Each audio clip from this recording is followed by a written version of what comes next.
இன்னைக்கு நம்ம ப்ளீச்சோட 6th எபிசோட தான் பார்க்க போறோம். எபிசோடோட ஓப்பனிங்ல நம்ம ரூக்கியா இருக்கிறால சோ பாத்தீங்கன்னா ஒரு லைட்டர் மாதிரி வச்சிருந்திருப்பாளா, அதை அப்படியே பார்த்துக்கிட்டு ஓகே நேரம் வேற கம்மியாகிட்டே இருக்குது, இன்னும் என்னால எவ்வளவு நேரம் தாக்கு பிடிக்க முடியும்னு தெரியலன்னு சொல்லிட்டு இருப்பாளா. அதுவே காலையில நம்ம ஹீரோ ரூக்கியாக்கு சாப்பாடு கொண்டு வருவானா, என்ன கதவை நீக்கலான்னு எவனே நீக்கி பார்க்க உள்ள ரூக்கியா இருக்க மாட்டா. சரின்னு சொல்லிட்டு அவளுக்கு கொண்டு வந்த சாப்பாடு அவனுமே சாப்பிட்டுக்கிட்டு இருக்க. அதே நேரத்துல கீழே அவனோட தங்கச்சிங்களா இருப்பாங்கல்ல, சோ அவங்க எல்லாம் என்னாச்சுன்னே தெரியல, வர வர இந்த இச்சிகோ பையன் அதிகமா சாப்பிடுறான், அதுவும் ரூமுக்கு கொண்டு போய் சாப்பிடுறான்லாம் சொல்லிக்கிட்டு இருக்கேன். அப்ப நம்ம இச்சிகோவோட அப்பா 15 வயசு பையன் ரூமுக்கு போறானா, அடிக்கடி ரூம்லயே இருந்துக்கிறானா அப்படின்னா அப்படிதான் இருக்கும் அப்படின்னு அவர் சொல்லுவாரா. பின்னாடியா வந்து கழுத்தாம்பேட்லயே நம்ம ஹீரோ உதைப்பான். யோ நீ எல்லாம் ஒரு அப்பா மாதிரியா நடந்துக்கிற, என்ன அப்படி தப்பு தப்பா பேசிட்டு இருக்கிறாங்க போது, தம்பி நீ ஏன் பிளட்டுப்பா எப்படி இருப்பான்னு எனக்கு தெரியாதான்னு சொல்லிட்டு இருப்பான். ரெண்டு பேரும் சண்டை போட்டுக்கிட்டு இருப்பாங்க. அடுத்த சீன்ல மளிகை கடை மாதிரி ஒரு கடையை வந்து காட்டுறாங்க. அங்க ஜின்டா அப்படின்னு ஒரு பையனும் உருரு அப்படின்னு ஒரு பொண்ணும் அப்படியே கடையை வந்து கூட்டிக்கிட்டு இருப்பாங்களா. அந்த பையன் வந்து பயங்கரமா ஃபன் பண்ணிக்கிட்டு இருக்க, டேய் வேலையா பாடுறா ஓனர் வந்து திட்ட போறாங்கடான்னு சொல்ல அந்த ஜின்தாங்கிற பையன் அந்த உருருவை வந்து அட்டாக் பண்ணிக்கிட்டு இருப்பானா. நான் உன்னோட 3 வயசு பெரிய பொண்ணு எல்லாம் சொல்லிட்டு இருக்கும் போது அப்ப அந்த கடைக்கு வந்து ரூக்கியா தான் அவங்க ரெண்டு பேருக்குள்ள அந்த ஒரு பிரச்சனையை வந்து சார்ட் அவுட் பண்றா. அதுக்கப்புறம் உள்ள போகும்போது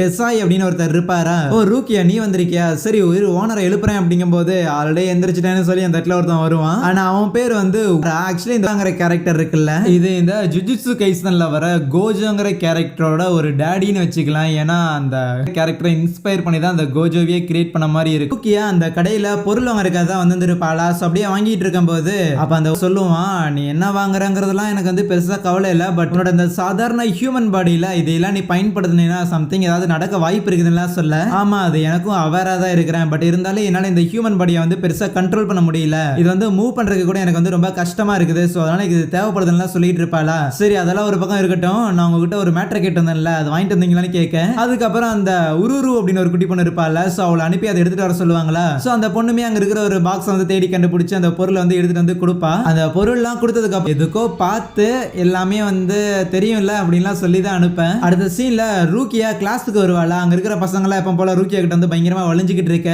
அதுக்கப்புறம் ரூக்கியா நம்ம ஹீரோ கிட்ட தம்பி உங்ககிட்ட புதுசா ஒரு விஷயத்தை காமிச்சாகணும்னு சொல்லிட்டு தரன்னு நம்ம ஹீரோவை அங்கிருந்து இழுத்துட்டு போக, இப்ப என்ன அவ நம்ம இச்சிகோவை அடிச்சாளா அப்படின்னு மத்தவங்களா பார்த்துட்டு இருப்பானுங்களா. ஆனா அதுக்கப்புறம் ஓரமா ஒரு இடத்துல வச்சுட்டு இந்த மாதிரி ஒரு சோல் கேண்டின்னு சொல்லி ஒன்னு வந்து எடுத்து கொடுப்பா. இதோட கடையில இருந்து அவ வாங்கிட்டு வந்திருப்பா. ஆக்சுவலி இது பாத்தீங்கன்னா நம்ம ஹீரோ அவனோட பாடியை விட்டு வெளியே வந்துடுறான்ல, சோ அவன் வெளியே வந்துட்டான் அப்படிங்கும் போது அவனோட ஒரிஜினல் பாடி டெட் பாடி மாதிரி அதே இடத்துல தான் கிடக்கும். சோ அதை வந்து ஆக்டிவேட் பண்றதுக்காக எப்படி நம்ம ஹீரோ வந்து ஒரு சப்ஸ்டிடியூட் சோல் ரீப்பரா இருக்கிறானோ அதே மாதிரி ஒரு சப்ஸ்டிடியூட் சோலா அவனோட பாடியில அது வந்து இருக்கும் அப்படின்லாம் சொல்ல நம்ம ஹீரோவும் எல்லா எக்ஸ்பிளேஷனும் கேட்கும் போது சரின்னு சொல்லிட்டு நம்ம ஹீரோவும் ஒரு கேண்டி எடுத்து வாயில போடும்போது அந்த கேண்டியோட எஃபெக்டால நம்ம ஹீரோவோட சோல் ரீப்பர் ஃபார்ம் இருக்குதுல்ல, அது அப்படியே வெளியே வந்துருது. சோ அவனோட பாடி வந்து அதே இடத்துல தான் பொசுக்குன்னு கிடைக்குமா, என்ன இது நகரவே இல்லை அப்படின்லாம் கேட்க, இன்னும் கொஞ்ச நேரத்திலே பாருங்கும் போது டக்குனு அந்த ஒரு பாடி வந்து அப்படியே எந்திரிச்சு நிக்குதா.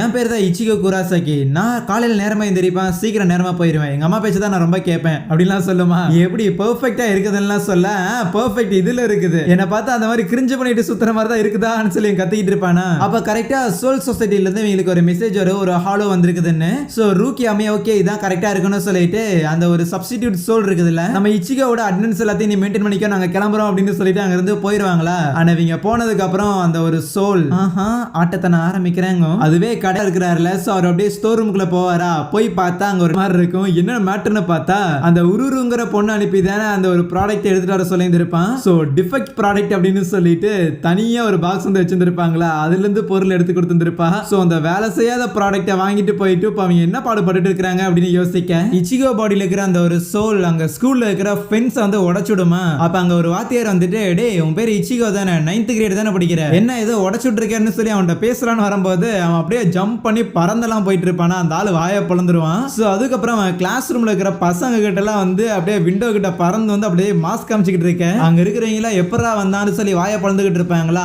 ஆஹா இங்க இருக்கிறவங்களா என்ன பார்த்து எவ்வளவு ஆச்சரியப்படுறாங்க, எப்பா சூப்பரா இருக்கு இந்த ஒரு ஃபீலிங் அப்படின்னு சொல்லிட்டு அங்க வந்து பயங்கரமா ஃபன் பண்ணிட்டு இருக்க. இன்னொரு பக்கம் நம்ம ஹீரோ அந்த ஹாலோஸ் கூட சண்டை போட்டுக்கிட்டு இருப்பானா. அதை தோக்கடிச்சதுக்கு அப்புறம் இல்லையே அந்த ஒரு சோலை வந்து விட்டுட்டு வந்தது எனக்கு ஏதோ நல்லா தோணலையே அப்படின்னு நினைச்சுக்கிட்டு இருக்கேன். சோ உடனே அந்த ஹாலோவை போட்டு தள்ளி நம்ம ஹீரோ வேகமா அந்த ஒரு ஸ்கூலை நோக்கி வந்துகிட்டு இருப்பானா. ஏன் இவ்வளவு அவசரம், அதெல்லாம் எதுவும் ஆய்ந்திருக்காது, அதெல்லாம் வந்து கரெக்டா தான் போய்கிட்டு இருக்கோம் அப்படின்னு நம்ம ரூக்கியா வந்து சொல்லிக்கிட்டே பின்னாடியே வருவா. பட் பார்த்தா கிளாஸ் ரூம்ல இருந்து அப்படியே ஒரு பெஞ்ச் பறந்து போகும். பிரச்சனைன்னு நான் சொன்னேன்லன்னு சொல்லிட்டு நம்ம ஹீரோவும் போவானா. பார்த்தா அந்த இடத்துல அந்த ஒரு சோல் வந்து பயங்கரமா எல்லாருக்கிட்டையும் அட்ராசிட்டி பண்ணிக்கிட்டு இருக்க. கரெக்டா ரூக்கியா உள்ள வந்துட்டு அந்த சோல் கூட கூட பேசுறதுக்காக ட்ரை பண்ணுவாள். ஆனா அந்த ஒரு சோல் ரூக்கியாவை பார்த்தோன்னே எஸ்கேப் ஆகலான்னு பார்க்க கரெக்டா நம்ம ஹீரோ விண்டோ கிட்ட வந்துருவான். மகனை மாட்டின நீ ஒழுங்கா சரண்டர் ஆகுன்னு சொல்லிக்கிட்டு இருக்க.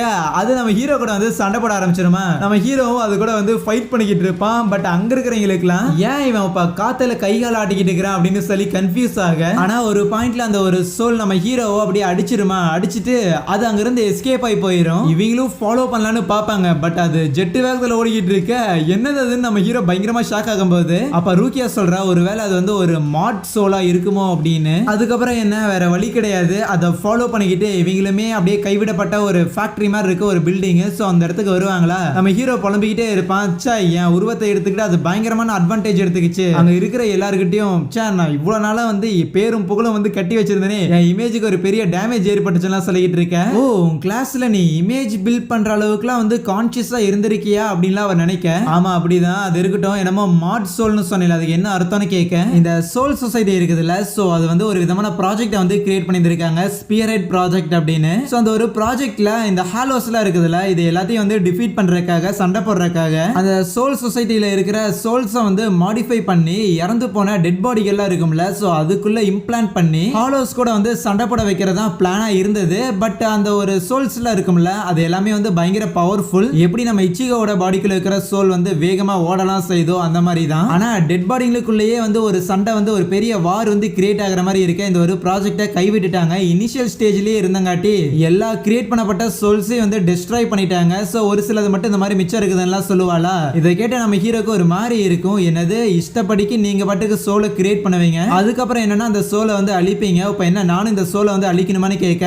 தோ பாரு இதையும் நீ வந்து எமோஷனலா எடுத்துக்கணுங்கிற அவசியம் கிடையாது. அது எல்லாத்தையும் வந்து கிரியேட் தான் பண்ணப்பட்டது. அது மட்டும் இல்லாம இந்த மாதிரியான மாட் சோல்ஸை வந்து அழிக்கணும் அப்படிங்கிறது சோல் சொசைட்டியோட ரூல். சோல் சொசைட்டியோட ரூல் எல்லாமே மனிதர்களோட சோல்ஸோட நன்மைக்காக தான் இருக்கும். அதனால நீ அதை மீறக்கூடாதுன்னு சொல்லிட்டு திருப்பியும் அந்த ஒரு மாட் சோலை தேடி அப்படியே ஓடிக்கிட்டு இருப்பாங்களா. சோ அப்ப நம்ம ஹீரோ யோசிப்பான், வேணும்னா ஒரு பர்சன் நம்மளை வந்து கிரியேட் பண்ணுவாங்க, நம்ம வேண்டாம் அப்படின்னா அந்த ஒரு பர்சன் நம்மளை அழிச்சிருவாங்க. சோ இந்த ஒரு ஃபீலிங் அவன் வந்து எப்படி ஃபீல் பண்றான் அப்படிங்கறத என்னால உணர முடியல. அப்படிப்பட்ட ஒருத்தனுக்கு என்னோட பாடியை கிடைச்சு அவன் என்ன பண்ணிட்டு இருக்கிறான்னு தெரியலன்னு யோசிக்க.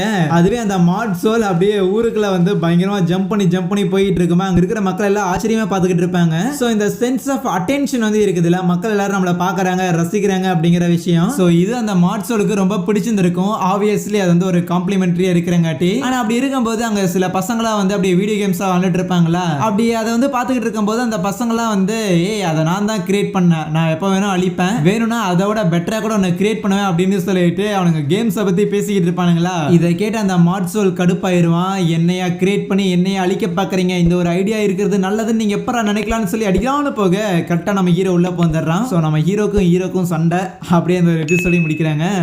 So yeah thank you.